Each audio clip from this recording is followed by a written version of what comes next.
안녕하십니까. 전하태 교수입니다. 이번 시간 여러분들 교재 73번부터 문제풀이를 하도록 하겠습니다.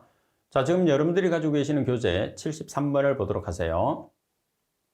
폐기물의 시료 채취 방법에 관한 설명으로 틀린 것은, 자, 폐기물에서는 시료 채취에 관계되는 내용들은 거의 한 문제가 항상 출제가 된다고 보시고 준비를 해야 됩니다. 그러면 시료 채취는 일반적으로 폐기물이 생성되는 단위 공정별로 구별해서 채취한다. 그래서 채취를 했을 때는 단위 공정별로 구별을 합니다. 자, 나번 폐기물 소각시설의 연속식 연소 방식, 소각제 반출 설비에서 채취할 때 소각제가 운반 차량에 적재되어 있는 경우에는 적재 차량에서 채취하는 것을 원칙으로 한다. 답은 폐기물 소각시설의 연속식 연소 방식의 소각제 반출 설비에서 채취하는 경우에서는 소각제 저장조에서 부설된 크레인을 이용해서 채취한다고 그러는데, 자, 여기서 설명이 잘못됐어요. 자, 여러분들이 풀이해 보시게 되면 지금 여러분들이 연소 방식 중에서 소각제 반출 설비에서 채취하는 경우와, 그죠? 자, 그 다음에 바닥재 저장조에서 채취하는 경우, 이제 두 가지로 우리가 나타내야 되는데, 지금 여러분들 바닥재 저장조, 지금 답을 해보시게 되면, 여기서는 여러분들이 비산재 저장조라는 말이 나와 있고, 우리가 실제로 보면 비산재가 아니고 바닥재 저장조에서는 부설된 크레인을 이용해서 채취한다 돼 있잖아요. 그래서 내용상에서 뭐가 틀렸느냐면 비산재 저장재가 아니고 바닥재 저장조에서는 부설된 크레인을 이용해서 채취한다, 이렇게 돼야 되는 거죠. 그래서 비산재 저장조 대신에 바닥재 저장조가 맞는 말이다 이 말이죠. 4번 PCB라는 것은 폴리클로리네이티드 비페닐, 그리고 휘발성 저급 염소와 탄화수소류 실험을 위한 시료의 채취 시는 무색 경질 유리병을 사용한다고 그랬어요. 자, 여기서 여러분들 오타가 났네요, 그죠? 자, 여기서는 여러분들 갈색으로 바꾸겠습니다.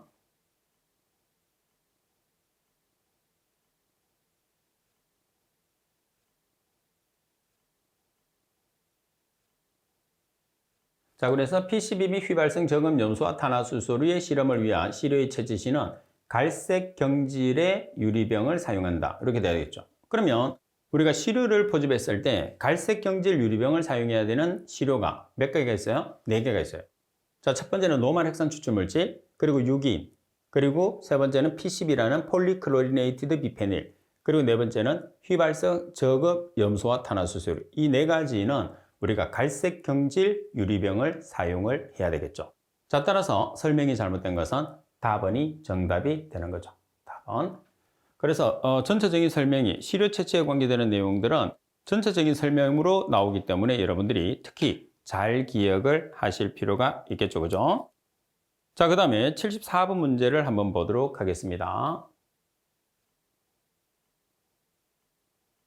자, 74번 문제를 보시게 되면 유해 특성 재활용 환경성 평가 중 폭발성 시험 방법에 대한 설명으로 틀린 것은, 가만히 격렬한 연소 반응이 예상되는 경우에서는 시료의 양을 0.5g으로 하여 시험을 수행하며 폭발성 폐기물로 판정될 때까지 시료의 양을 0.5g씩 점진적으로 늘려준다.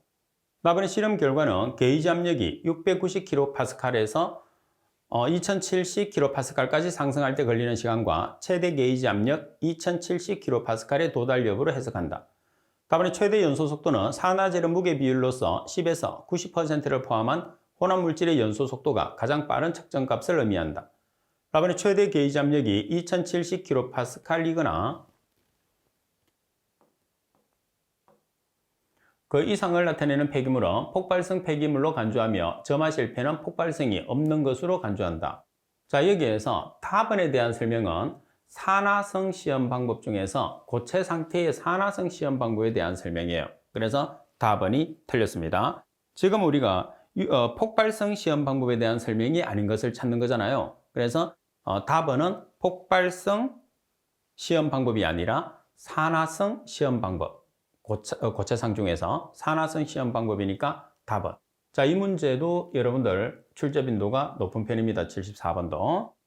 자, 그리고 75번 문제를 보면 유기물의 함량이 비교적 높지 않고 금속의 수산화물, 산화물, 인산염 및 황화물을 함유하는 시료에 적용되는 3분해법은, 자, 그럼 여기에서 여러분들의 금속의 금, 그리고 인산염의 인. 그럼 우리가 뭐라고 외웠느냐 하면 염산, 임금, 주고 이렇게 외웠어요.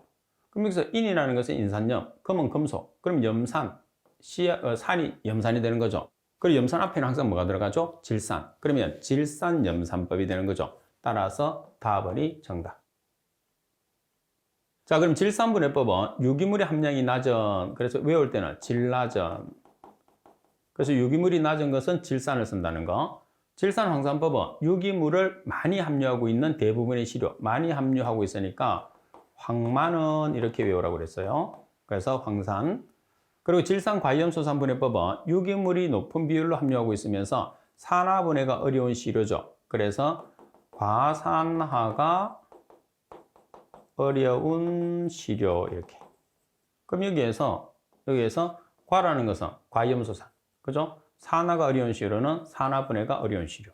이런 식으로 암기법을 통해서 기억을 해 놓으시면 되겠죠. 자, 그리고 여러분들 76번에 보시게 되면 폐기물 공정시험 기준에서 규정하고 있는 온도에 대한 설명으로 틀린 것은 가번의 시로는 1도씨에서 35도씨, 나번의 온수는 60도씨에서 70도씨, 답안의 열수는 100도씨, 라번의 냉수는 4도씨야. 자, 냉수는 4도씨야가 아니고 얼마죠? 15도씨 이하가 되니까 라번이 틀렸어요. 그리고 77번 pH 측정 유리점검법입니다. 내부 정도 관리 및 목표 기준에 대한 설명으로 옳은 것은 가번의 시료를 측정하기 전에 표준 용액 2개 이상으로 보정한다. 가번이 바로 정답입니다. 자, 그리고 78번 문제를 보겠습니다.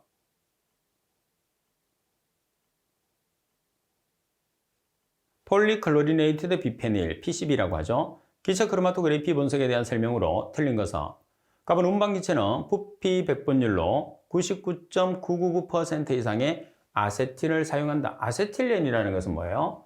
아세틸렌이라는 것은 C2H2로서 우리가 불꽃을 만들잖아요. 불꽃을 만들었을 때 가연 성분이죠. 근데 지금 문제 조건에서는 운반기체라는 것은 캐리어 가스잖아요. 그래서 캐리어 가스 같은 경우에서는 비활성 기체가 되는 헬륨이나 질소나 수소를 사용해야 돼. 그래서 PCB를 사용했을 때는 운반기체로서는 헬륨이나 질소를 사용하게 되니까 나번이 틀렸어요. 가번이 틀렸어요.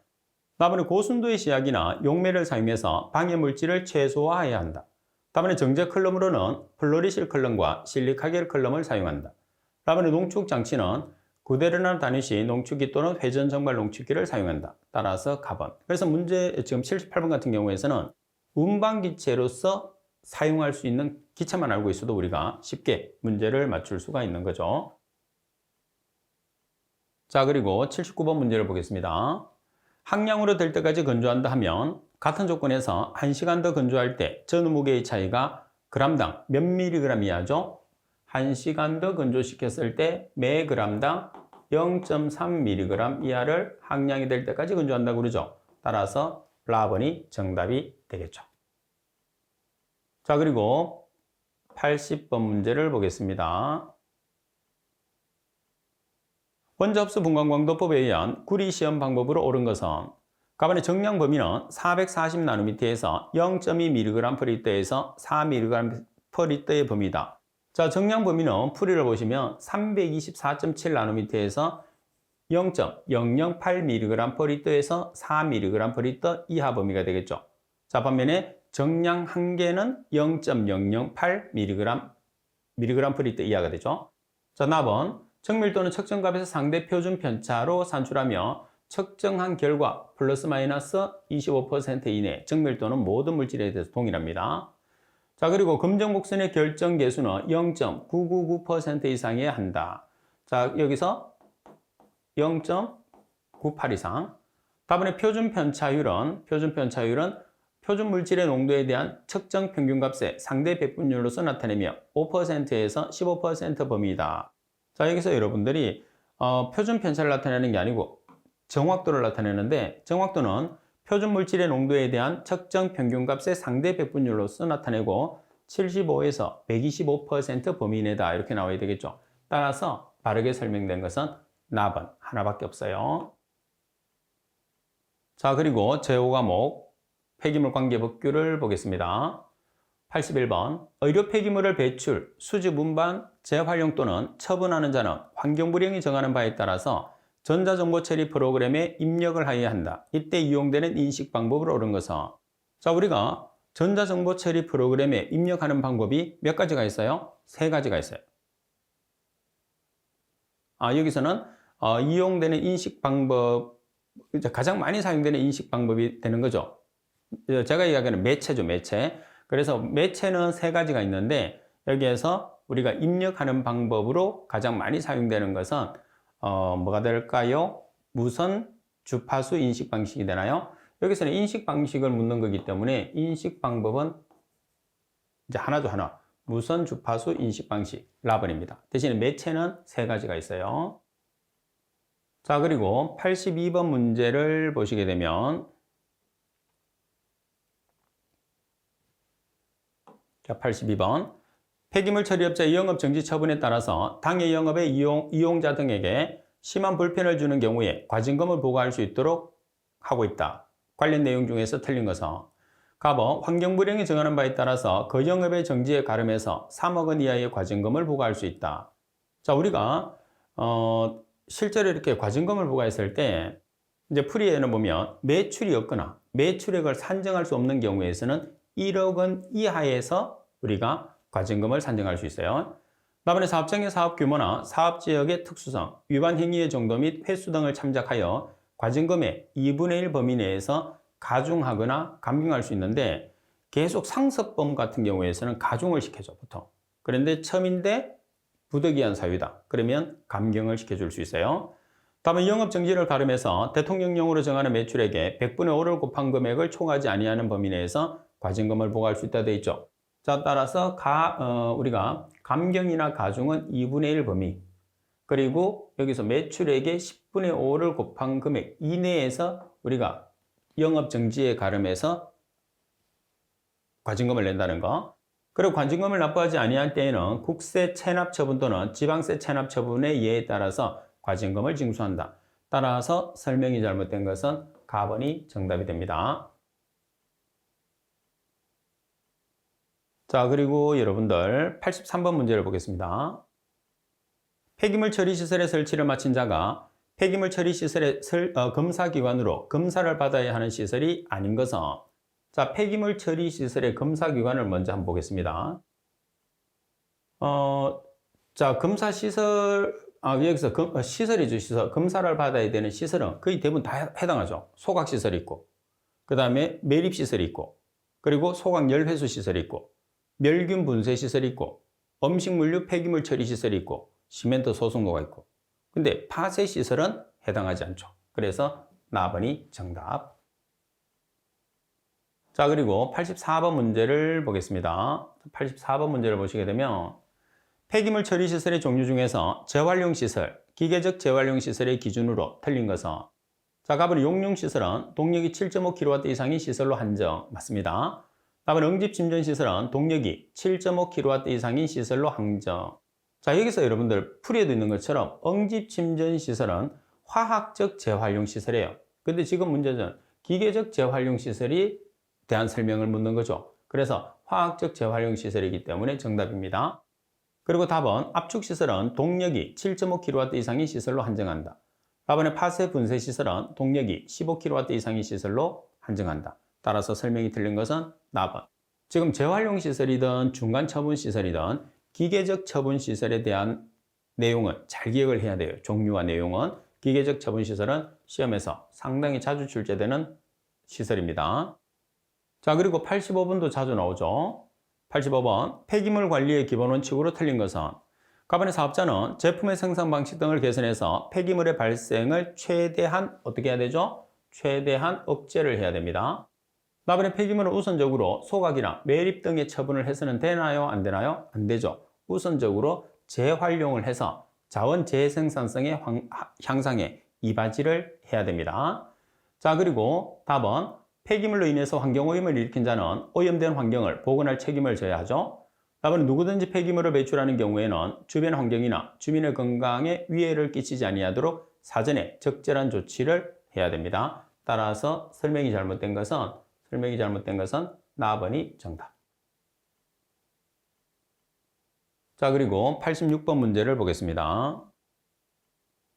사업장 폐기물 배출자는 사업장 폐기물의 종류와 발생량 등을 환경부령으로 정하는 바에 따라서 신고해야 한다. 이를 위반해서 신고하지 아니하거나 거짓으로 신고한 자에 대한 과태료 처분은 1천만 원 이하. 과태료 중에서는 가장 큰 금액이죠. 그리고 과태료라는 것은 행정상의 처분이 되고 벌금이라는 것은 형사상의 처분이 되는 거죠. 따라서 라번이 정답입니다. 자, 그리고 87번 문제를 보시게 되면 폐기물 처리의 중간 처리 시설, 유수분리 시설에 대한 기술 관리 대행 계약에 포함될 점검 항목과 가장 거리가 먼 것은, 자, 이 문제는 여러분들 답만 한 번씩 체크해 보시면 될 듯 합니다. 자, 그리고 88번 보겠습니다.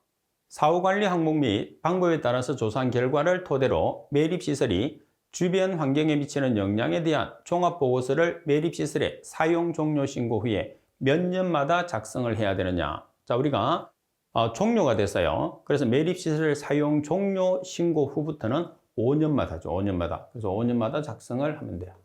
답번이 정답.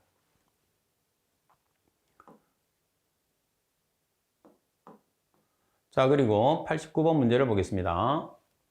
주변 지역의 영양조사 대상 폐기물 처리 시설 기준으로 갈로에 적절한 것은 매립 면적이 갈로 제곱미터 이상의 사업장의 지정 폐기물. 여러분들은 풀이에 있는 것처럼 지정 폐기물과 일반 폐기물 두 가지는 반드시 비교하고 숙지를 해놔야 돼요. 아주 중요한 내용입니다. 그럼 일반 폐기물 같은 경우에서는 매립 면적이 15만 제곱미터. 반면에 지정 폐기물은 1만 제곱미터라는 것을 꼭 숙지하세요. 자, 지금 문제 조건에서는 지정 폐기물이에요. 지정 폐기물이니까 1만 제곱미터 이상. 답번이 정답. 반면에 일반 폐기물은 15만 제곱미터. 아주 시험에 자주 나옵니다.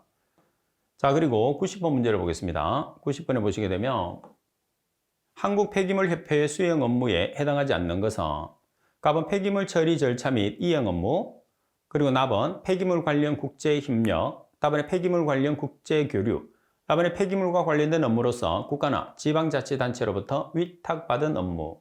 따라서 가번이 해당하지 않고 가번을 바꿔서 넣는다면 정관에서 정하는 업무가 들어가게 되면 됩니다. 자, 그리고 91번을 보겠습니다. 폐기물 처리 시설 중에서 멸균 분쇄 시설의 경우에 기술 관리인을 두어야 하는 기준으로 맞는 것을 찾으시오 그랬어요. 자, 일반적으로 우리가 멸균 분쇄 시설 같은 경우에서는 시간당 처리 능력이 얼마죠? 100kg 이상이죠. 따라서 시간당 처리 능력이 100kg 이상인 경우에서는 기술 관리인을 두어야 됩니다. 따라서 답번이 정답이 되는 거죠. 그래서 여러분들 기술 관리인에 두어야 되는 시설과 규모는 꼭 숙지를 해야 됩니다. 거의 항상 출제된다고 봐야 돼요.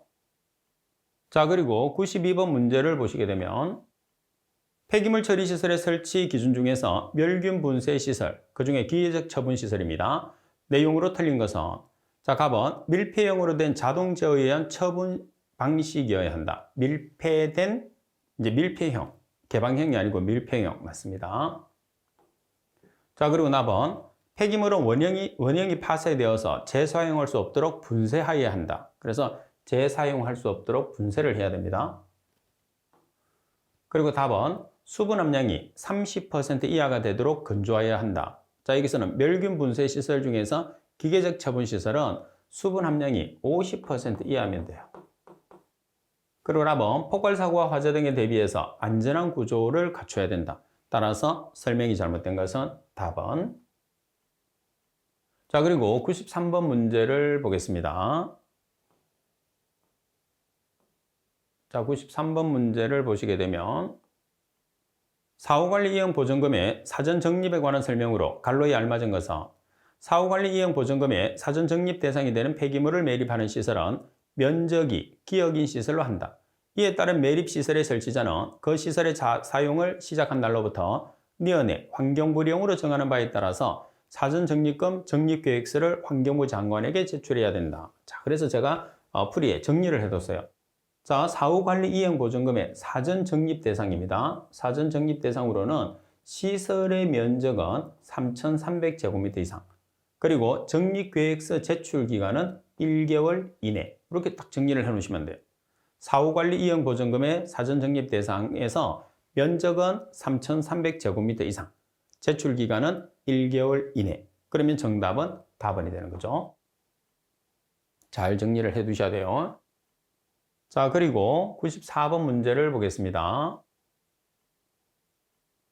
환경보전협회에서 교육을 받아야 할 자가 아닌 것은 가번의 폐기물 재활용 신고자, 다음에 폐기물 처리 시설의 설치 운영자가 고용한 기술 담당자, 다음에 폐기물 처리업자, 폐기물 수집 운반업자는 제외, 고용한 기술 요원, 다음에 폐기물 수집 운반업자. 그래서 우리가 교육을 받아야 되는 시설이, 기관이 상당히 많아요. 그 기관에 따라서 대상자가 달라지는 거죠. 근데 여기에서는 우리가 교육기관 중에서 환경보전협회에 해당하지 않는 경우, 그래서 가번입니다. 폐기물 재활용 신고자는 환경보전협회 교육 대상자가 아니죠.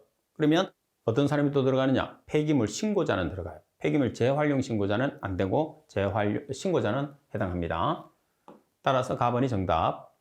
자, 그 다음에 95번 문제를 보시게 되면 토지 이용의 제한 기간은 폐기물 매립 시설의 사용이 종료되거나 그 시설이 폐쇄된 날로부터 몇 년 이내로 하죠?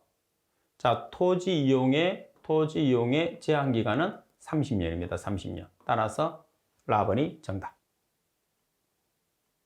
자, 그리고 96번 문제를 보겠습니다. 대통령령이 정하는 폐기물 처리 시설을 설치 운영하는 자는 그 폐기물 처리 시설의 설치, 운영이 주변 지역에 미치는 영향을 몇 년마다 조사하느냐고 그랬어요. 자, 몇 년마다 조사하죠? 우리가 3년마다 조사하죠. 따라서 답은이 정답. 자, 그리고 97번 문제를 보겠습니다.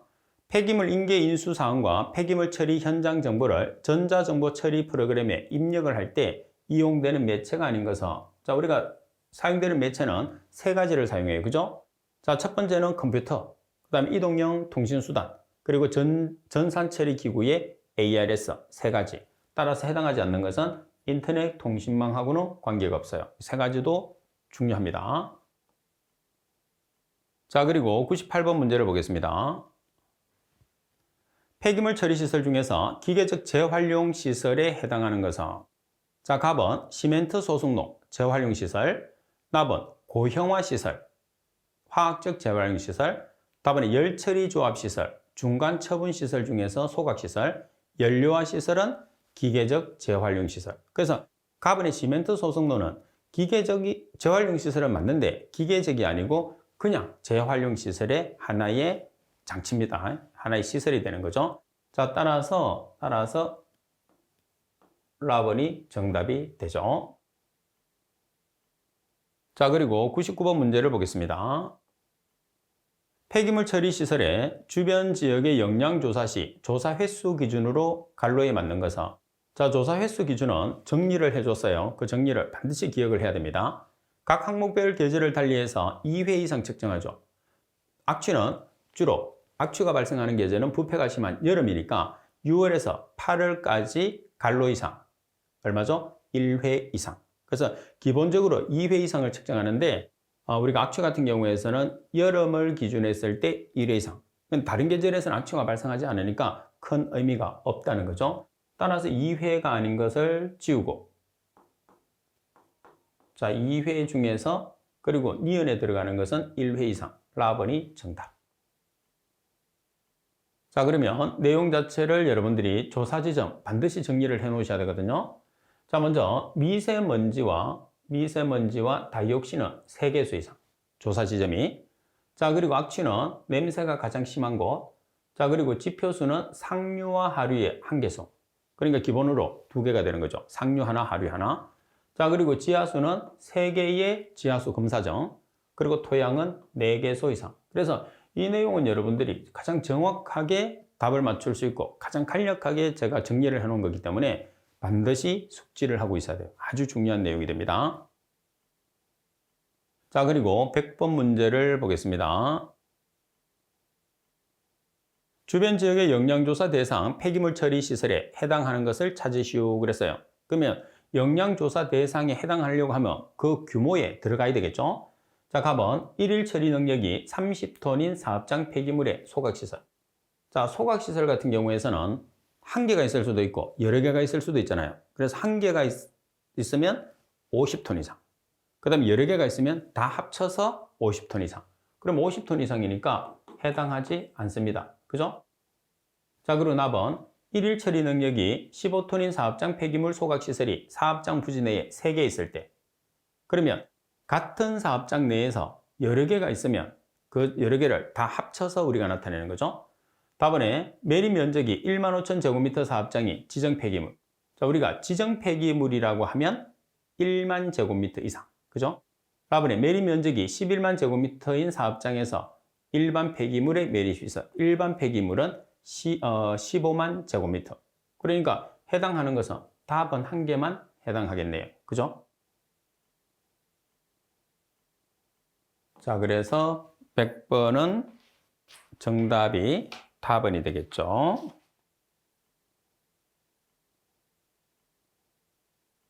항상 여러분들이 우리가 그 시설과 규모 같은 경우에서는 정확하게 숙지를 하고 있어야 돼요. 그래서 정확하게 숙지를 하고 있어야지 이제 우리가 문제를 풀 수 있고, 그 다음 나쁜 같은 경우에서는 풀이에 있는 것처럼 이렇게 바뀌어야 되죠. 같은 사업장에 여러 개의 소각시설이 있는 경우에는 각 소각시설의 1일 처리 능력의 합계가 50톤 이상 이렇게 바뀌어줘야 됩니다. 그래야지 맞는 설명이 되는 거죠.